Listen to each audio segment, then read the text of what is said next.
Сәлем достар, менің каналыма қош келдіңіздер. Бүгін сіздермен сырные палочки жасайтын боламыз. Сырды видеода көрсетілгендей етіп турап шығамыз.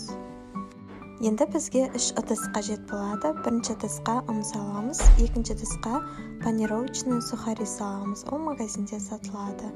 Ал үшінші ыдысқа бір жұмыртқа салып, оны жақсылап араластырамыз. Енді жаңа дайындап қойған сырларымыздың барлығын бірінші ұнға батырып шығамыз.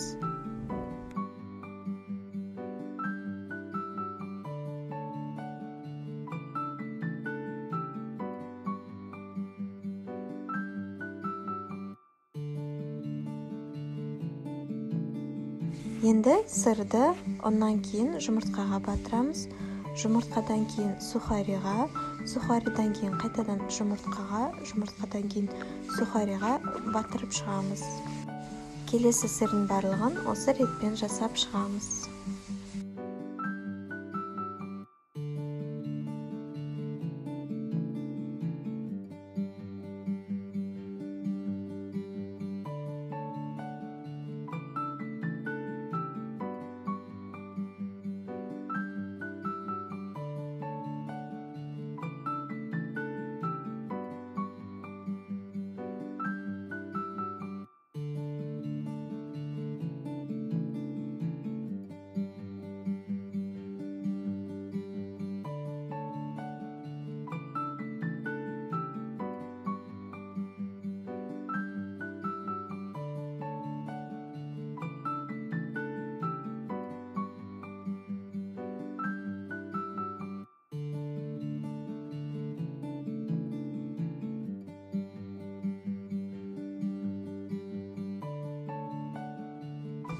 Сырдың барлығын жасап болғаннан кейін қызып тұрған майға екі беті қызарғанша жақсылап қуырып шығамыз.